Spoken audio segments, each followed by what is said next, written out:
Living Local is presented by Amy Goss with Guild Mortgage. Amy is a proud Marine veteran serving Jacksonville and the surrounding communities with VA, FHA, USDA, and conventional home loans. She specializes in helping military families, first-time buyers, and everyone in between achieve the American dream of homeownership.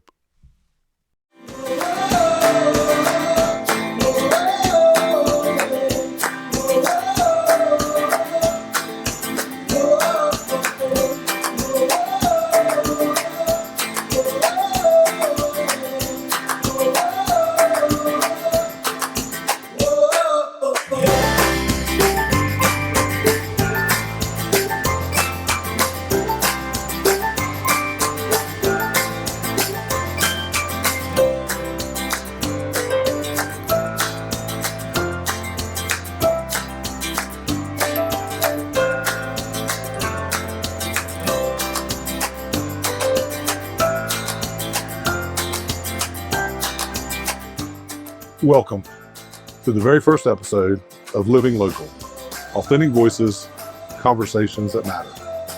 I'm your host, Steve Goodson, and the Man Cave Media Network is proud to launch a show focused on the people shaping the future of Onslow County. From Jacksonville to Swansboro, from Richlands to Holly Regis and East Ferry, and everywhere in between, we're sitting down with community leaders, business owners, nonprofit directors, educators, and elected officials who are creating real change in our community. And we're starting with something important. With the March 3rd Republican primary for Onslow County Commissioner approaching, our first episode features one-on-one conversations with candidates seeking a seat on the Board of Commissioners. The top three will advance to face Democratic candidates in November. We'll be discussing the issues that matter most to you, from growth and development to education funding, from infrastructure to public safety, from economic development to our partnership with Camp Lejeune, and so much more. No sound bites, no spin, just authentic conversations about the issues that matter the most. This is Living Local. Let's get going.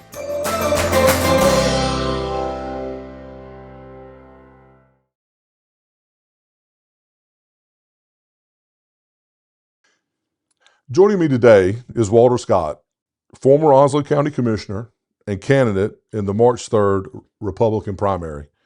Walter, welcome to Living Local. I appreciate you taking the time to sit down with me. Thank you. Thank you for having me. Yes, sir. It's a blessing to be here. Yes, sir. As he said, now my name is Walter Scott. The three things that I want to address is one, the county budget/spending and correct any shortfalls.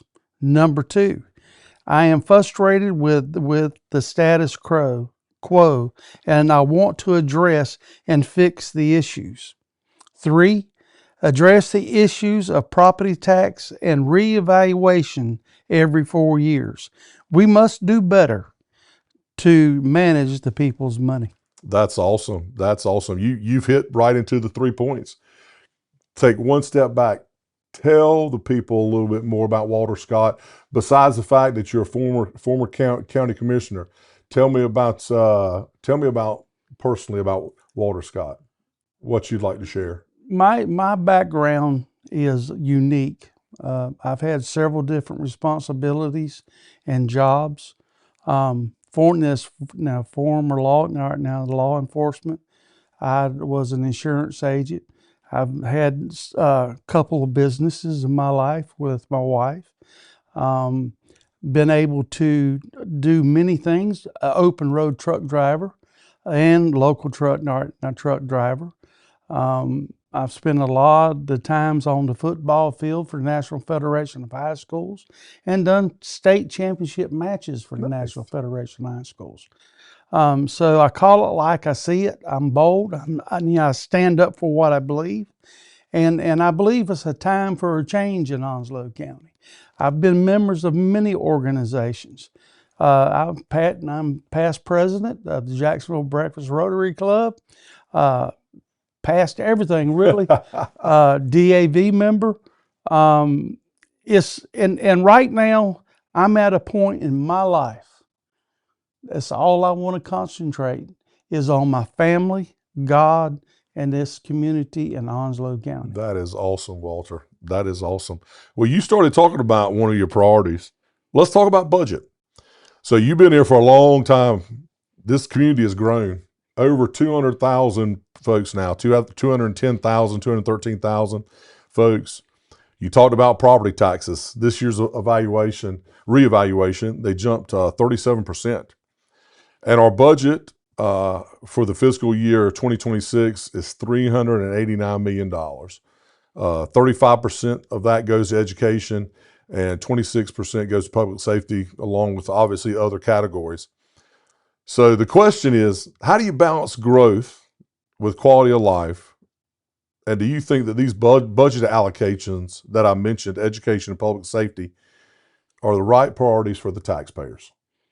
Yes, we must have a base plan to prioritize our community needs that identifies the needs for improving safety and services expansion.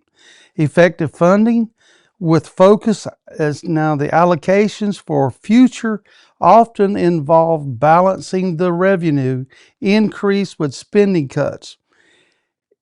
In ensuring long-term stability and directing funds to improve the living standards.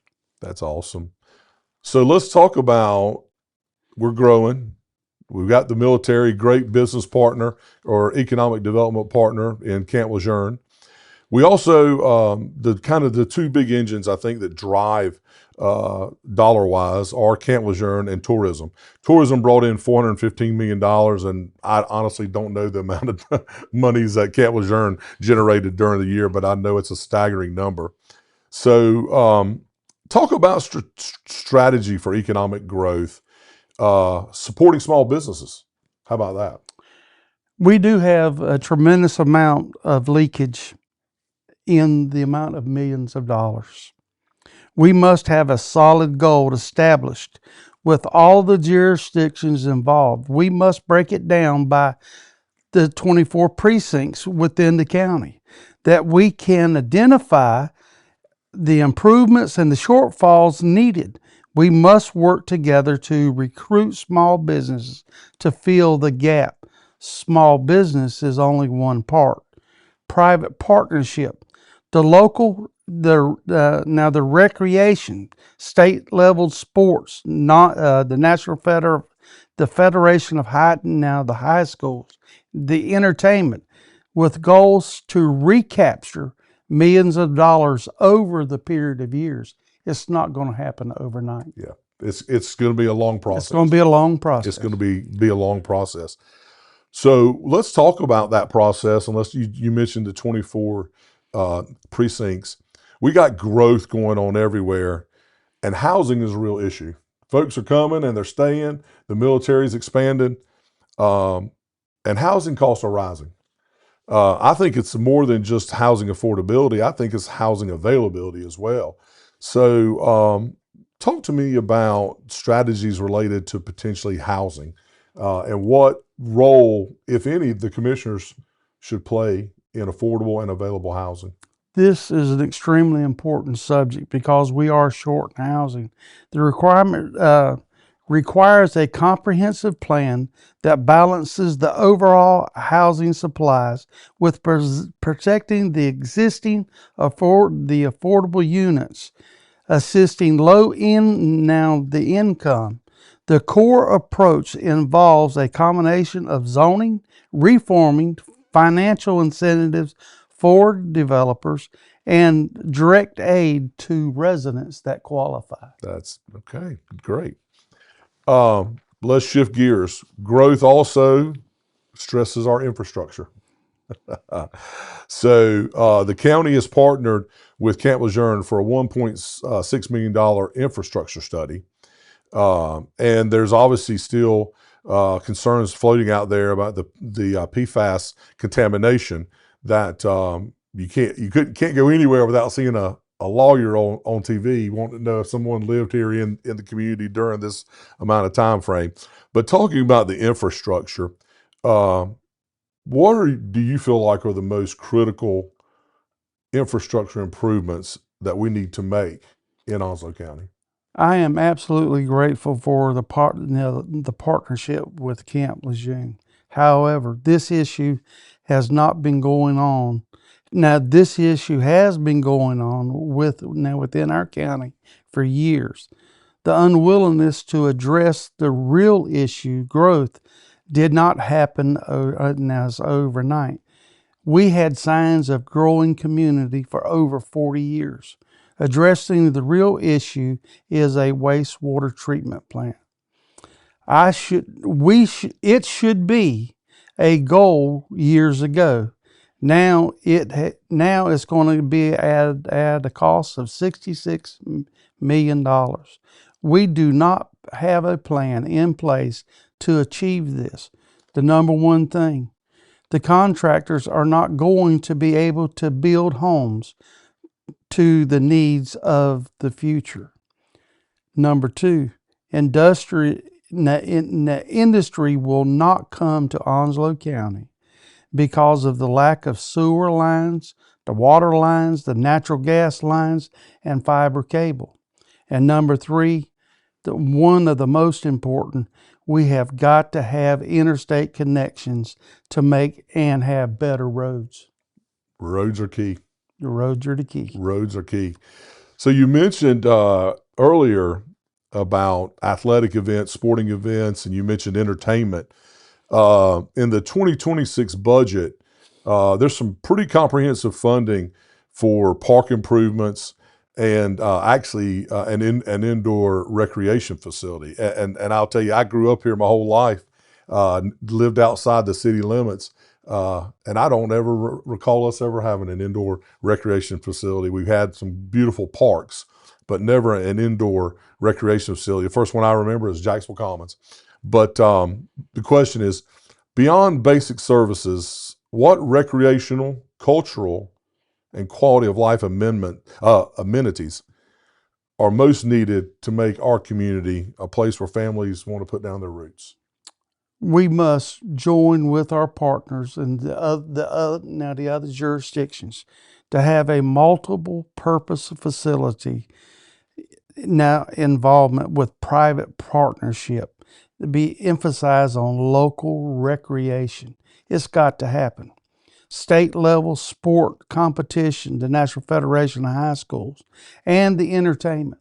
We have got a leakage of over $20 million that's leaving us. That just leaves and goes out. It just leaves and goes out because they go out to get what we should have here for the county. Yeah. You know, we are losing business to Wilmington, Newbern, all over the state. Yeah. We got our military traveling for their birthday balls all the way to Raleigh, Charlotte, all around. Look, we need to join and see what they need to make them happy here at Onslow County. That's great. And an indoor multi-purpose facility. Indoor facility would do that. That's great. Public safety. I know that's near and dear to your heart. Fire and emergency services. The county provides funding for 20 volunteer fire departments and has actually allocated dedicated property tax revenue for fire services as well. Is this funding model sustainable and adequate, or do you see there needing to be a change on how we support these folks? I hate to go back in time, but when I had the privilege to serve the citizens of Onslow County, I brought up the fire departments and our rescues for many times, and I was held back. Yeah. I cannot reply to anything that I have not seen of late. I truly feel that we should have addressed this issue of our volunteer fire department years ago. We went from 2011 to 2025 with no updates and or changes in their contract Of course, there is going to be controversy. We need to do better job communicating. Our volunteer fire stations in this county has saved the taxpayers thousands, if not millions of dollars over the years. We must support our volunteers, fire stations in this county, and keep them alive to years to come, because they are our bread and butter that's saving lives and saving property.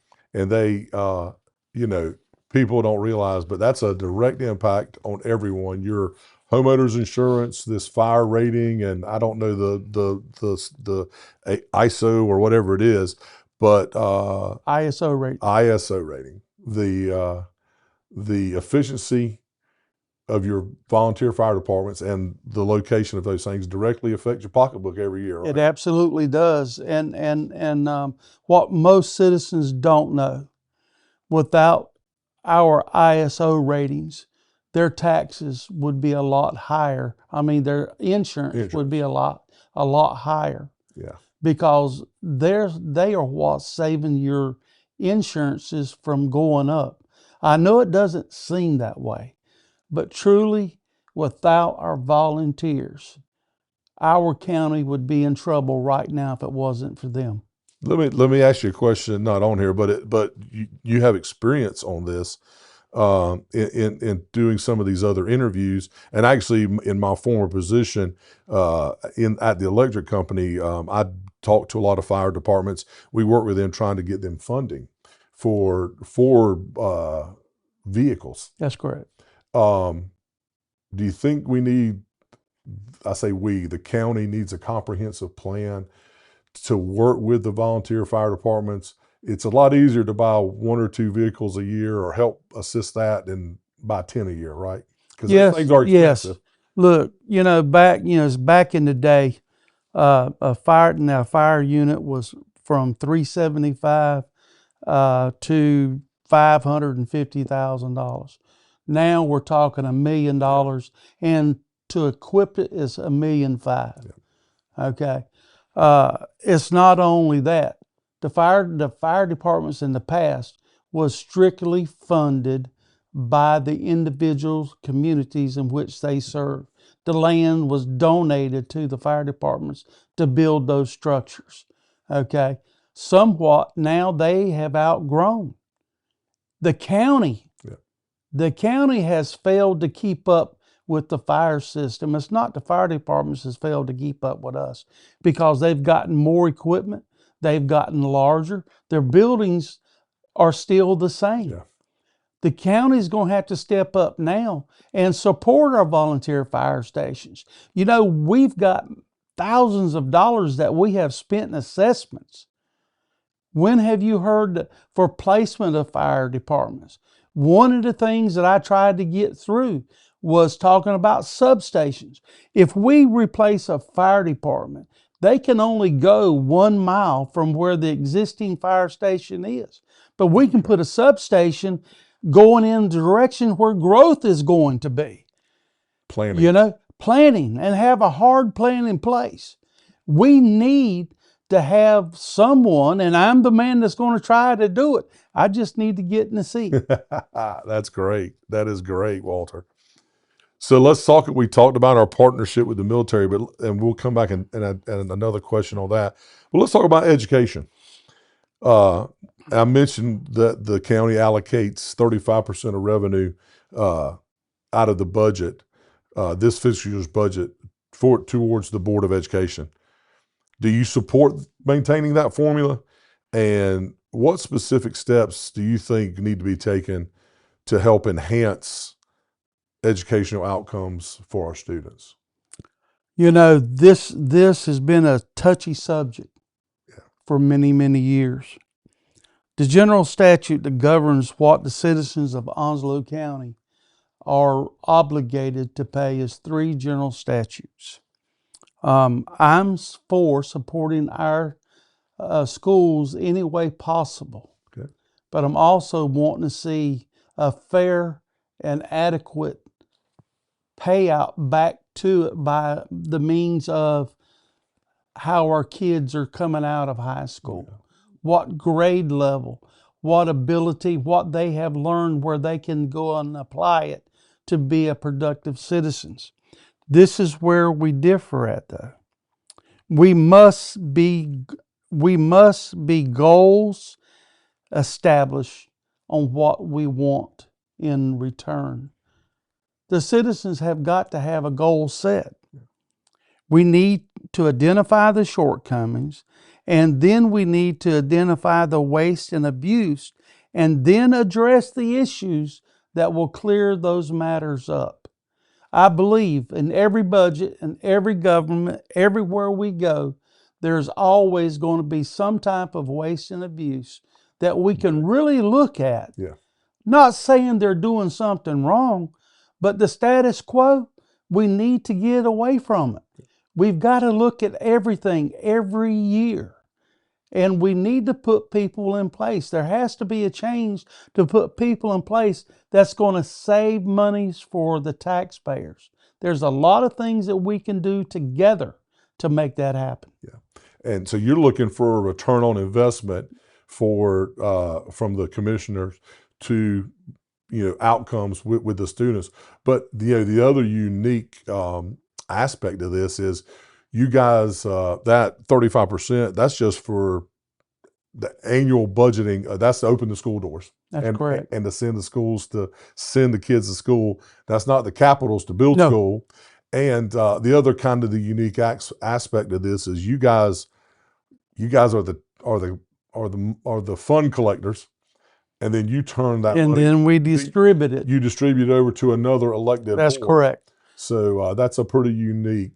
Yes, there's a lot of things that are involved there, and when you're sitting in the seat, you can feel the heat because the decisions we make is going to be on for generations. You got to take this serious. Yep. Because decisions we make today, it's going to take years to see what we're going to get back in return. Yep. And it's got to start. The status quo has got to change because we're still responsible for maintaining the upkeep of every structure that we have. And as the community grows, more structures are getting built. More structures are being built. That's right. Let's talk about the partnership with Camp Lejeune. Great community partner, 43,000 Marines and sailors in our community. You've had experience serving on the commissioners, on the commission. You've had experience sitting down with base officials. Talk about the partnership, at least when you were there, and if and how we can continue to have a strong partnership with Camp Lejeune. There's many of the commissioners that's sitting today that are former military. We know how it works. We know the chain of command. We know how to act. We know how to respond. But there's some things that we need to do. Involves a mixture of formal planning, open communications, and productivity community support. Our goals should be aligned local development with the base mission. I know that's hard to comprehend, but we've got to be in alignment to what they need on that base to make them successful, to make us. We need them as much as they need us. Yep. We need a partnership there. Improving infrastructure and address the unique, fast-paced needs of transit personnel. Yeah, that was going to be my next piece, the next piece of it. I'm just letting you know, transit personnel is just as important as somebody that puts his roots here. Yep. Because you know something I found out whenever I was a commissioner before? A lot of them go home, but then they're right back in 3 to 6 months. Yep. Because when they were here, they know that Onslow County is a great place to live and to grow a family. And the piece of that in mind, that's why we're growing as much as we're growing. We got the youngest population in North Carolina. Yep. but we also got the aging population. And you know something? We got to have a balance of both worlds. Absolutely. And that's a great lead into the last questions that I have for you. That young population, the older population, the Board of Commissioners is a tough job. It is. It is a tough job. You have to balance the needs and the wants and the wishes of 6 incorporated towns. Then you have your unincorporated areas like Sneads Ferry and Hubert. And then just simply like I talked about, just the diverse demographics of Onslow County, from the young military single folks to young military married folks to folks like me and folks like you, retired folks. So it takes a unique person to serve on the board, and it also takes cooperation. So you've done it in the past. I just wanted to ask you, so how if elected, how will you work with fellow commissioners? It's great to say you guys always agree on everything, but that's not going to happen.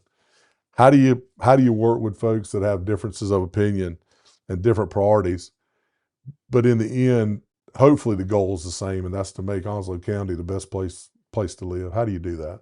You know something? A lot of people said that I was going to quit. I was going to resign. I was going to give up. That's not Walter. I believe there is a calling. And there's not a man, woman, anybody on this earth that if I'm there working with you, that I will not support and help out, as long as it is in the interest of the people that we represent. There's several ways that we can do this. We must obtain a clear goal for every aspect of our community. 2, establish a firm priority for each goal that we set.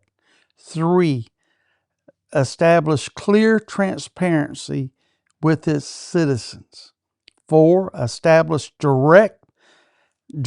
for our county manager, directions for our county manager to follow. He can't follow 7 people. That's tough. It's tough It's to tough do. having 7 bosses. You know, so if we give him clear direction and we all are in it there, then there should be no confusion. I was outvoted on several projects, and I'm not going to bring up the projects, because once we adopt the project, that's what we got to work for. Yes, sir. We got to make it work. Even though you're not voting for something, we have to make it work, because we got to better it for the people, the citizens, the taxpayers' dollars. The biggest goal of all is to do what is right for the citizens of our county. This is not a job, it is a responsibility. I like that. I like that. Now, you said something during your talk there about transparency. How do we, or how would you ensure transparency for the citizens, the constituents, your constituents of Onslow County? I'm gonna use an example, and it's not throwing rocks. I'm not throwing rocks. This county, the commissioners, I don't believe it was intentional. I'm gonna go as far as say, all right, now say that, because we should have a direction for our county manager to make sure that we stay in line with the policies and procedures that we have in place. Every 2 years, at least every 2 years, to go back and review what policies and procedures that we have in place. If we don't, we are failing our responsibility. That's not happened in the past, and I've said that before. We went from 2011 to 2025 without changing, updating, or doing anything with our contracts to our firefighters. You know, I feel, going back to the past, not throwing no stones, but we've done it again with our volunteer rescue squads. You know, everything is there. When you got people at the top that come into a local fire station and EMS and say in 10 years you're not going to be here, that's a hard pill to swallow. That's tough. That's tough to swallow. Yes, sir. Because I heard that myself. But we should not do that with anybody. Our citizens deserve better because they are the ones that put all this together without the county commissioners. And we need to be more transparent. The policies we have need to be reviewed. The policies that address the issues of funding, they need to be addressed yearly because things change. What can we do better to get funding from the state and federal level? Our sheriff in this county goes outside the county to make sure the projects that he needs to keep his responsibility up to date, he gets a lot of it from state funding and federal funding. You know, I applaud him because he is somebody that has really got the taxpayers' interest at heart. You know, we need leadership like that at the county level. We should be doing everything we can to get more tax dollars from the state back and federal government. Hey, it all comes from us to start with. Yes, sir. It's still taxpayers' money. Yes, sir. And we got to get people on that board that feels the same way because you know something? Walter Scott don't have all the answers, and the commissioners that we have today don't have all the answers. But working together in collaboration with everything, the responsibility we have, we can make it happen. That's great, Walter. So you tell that camera right there, you got 60 seconds now. Okay. 60 seconds. Why should Onslow County voters choose Walter Scott in the Republican primary on March 3rd? As I've sit here and said, my heart is with Onslow County. I love this county. I was born in this county. I know this county. I put 65,000 miles on my vehicle the last tour of duty. I feel it is a privilege to get back on that board, not to finish what I started, to address the issues to where we can make it better for the citizens and most of all for all our children to have a better tomorrow. My name is Walter Scott and I'm running for your vote because let me tell you something, without God, we can't do it all anyway. Thank you. Walter, thank you for joining me, man, on Living Local and for sharing where you stand on these issues that matter most in Onslow County. Best of luck. March 3rd is coming up quick. And to our viewers, just please remember, it's very, very, very important. Just get out and vote. It's your duty. It's part of being a citizen of Onslow County, state of North Carolina, the United States of America.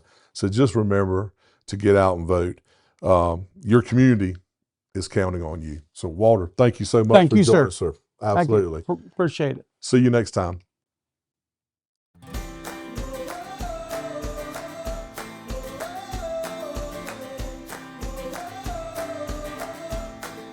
Thanks for watching the premiere episode of Living Local, Authentic Voices, Conversations that Matter. A special thank you to the 5 candidates who joined me and helped launch this show with genuine conversations about the future of our community. This is just the beginning. Each month, Living Local will feature the people and organizations making our community better. Business leaders, educators, nonprofit directors, and everyday citizens doing extraordinary things. You can find every episode on the Man Cave Media Network YouTube channel. Search Man Cave Media NC and subscribe so you never miss a conversation. Have a story, idea, or someone you think we should feature? Reach out to us at mancavemedianc@gmail.com. That's mancavemedianc@gmail.com. Or connect with us on Instagram or Facebook. I'm Steve Goodson. Thanks for being here from day one. Keep living local. We'll see you next time.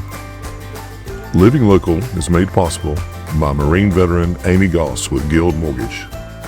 Everyone deserves the American dream. Amy helps you achieve it.